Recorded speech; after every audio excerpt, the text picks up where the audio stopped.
The boy is already falling. An hour ago, his father warned him. Now the feathers are coming loose from his arms, one by one, turning lazily in the bright air. The sea is rushing up to meet him, and the strangest part, the part the painters never show, is that for the first few seconds, he's probably still smiling, because he had just done the thing no human being had ever done. He had flown. He had climbed toward the sun like a god, and it was worth it, right up until it wasn't. You know this story. You have known it your whole life, and I think you have been told the wrong lesson. It comes from the Metamorphoses, the great Roman poem of transformations written by Ovid around the year 8 AD, and it begins, like a lot of the oldest stories, in a prison.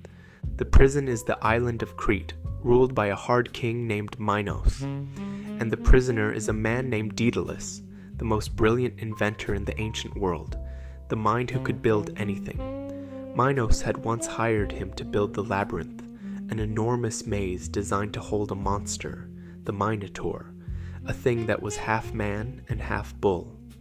Daedalus built it so well that almost no one who entered ever found the way out. And that was his mistake, because a man who can build a maze no one escapes is a man who knows too much.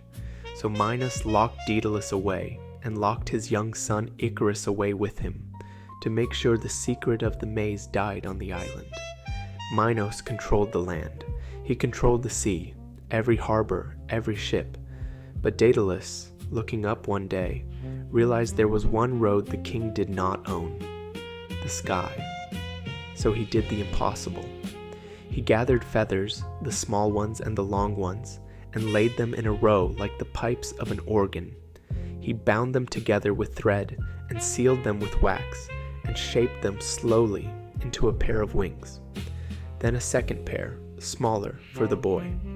And here we reach the moment the whole story turns on. Before they jumped, Daedalus took his son by the shoulders and gave him one rule. Ovid writes it as plainly as a father ever spoke. Fly a middle course. Keep to the middle path, between the sea and the sun. If you fly too low, he said, the spray and the damp will soak the feathers and drag you down. If you fly too high, the heat of the sun will melt the wax, and the wings will come apart in your hands. Not too low, not too high. Survive in the middle.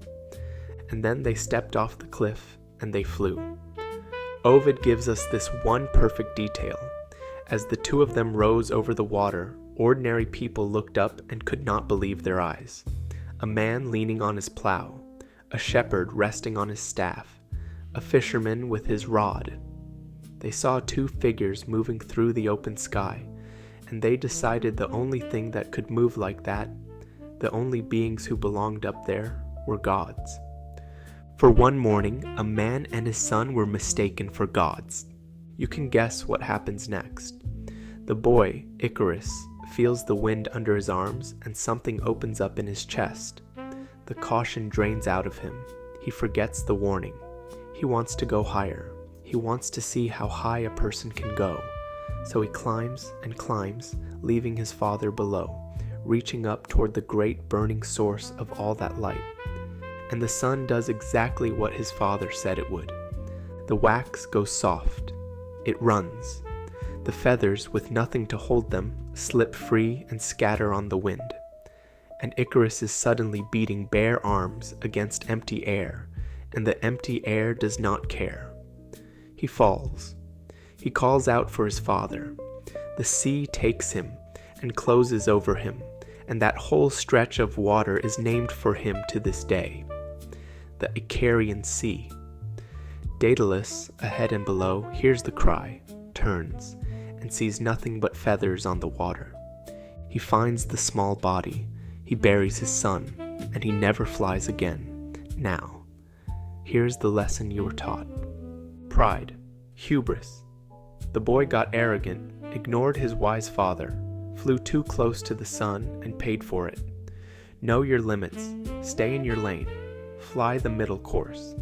It is the safest moral in the Western world, and we have been handing it to children for 2,000 years. But look at it again, and ask one uncomfortable question. Is the middle course actually wisdom, or is it just the slowest way to drown? Because think about what Icarus did. For a few minutes, a human boy, made of skin and wax and borrowed feathers, climbed into the territory of the gods and touched the edge of the sun.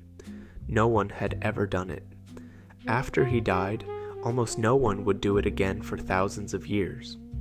And in those few blazing minutes, he was more alive than the plowman would be in his entire long, safe life behind the plow. This is the same fault line we found with the sirens, the reach that kills, the hunger to go higher, to know more, to touch the thing we were warned away from. Maybe that hunger is not our flaw. Maybe it is the best thing in us, the only part that is godlike, the part that refuses the ceiling. That is the case for the boy. And yet, he was a child, and the reach did not only kill the one who reached, it left a father kneeling in the sand with a small wet body in his arms for the rest of his life. The glory was Icarus's. The grief belonged to Daedalus, who flew the careful middle course and lived and got to bury his son for the privilege. Maybe the reach is not courage at all. Maybe it is the most selfish thing a person can do, to chase your own blaze and leave the people who love you holding the feathers. And here's the detail that makes this story almost unbearable, the one that breaks any clean moral you try to build. The same hand that gave the warning built the wings. Daedalus told his son not to fly too high, and Daedalus is the one who made it possible to fly at all. The caution and the temptation came from one man.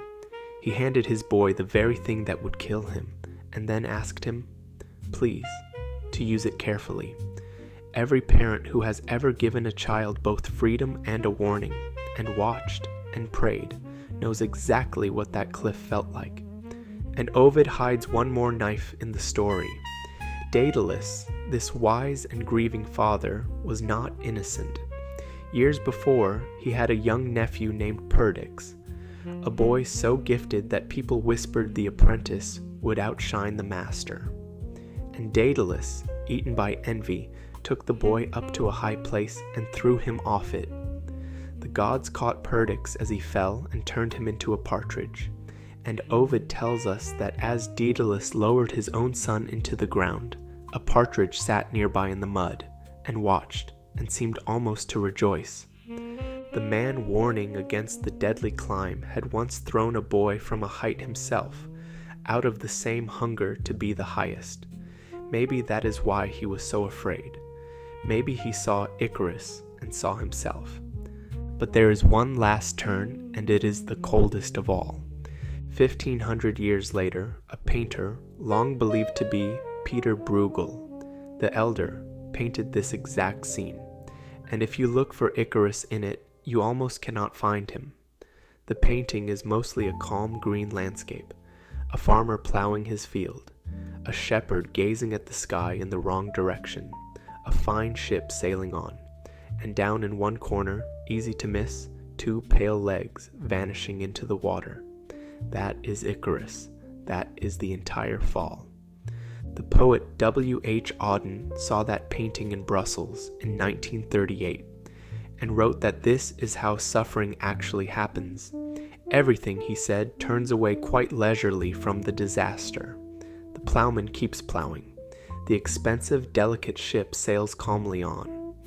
A boy is falling out of the sky, doing the most extraordinary thing a human has ever done and dying for it, and the white legs disappear into the green water, and the world does not even look up.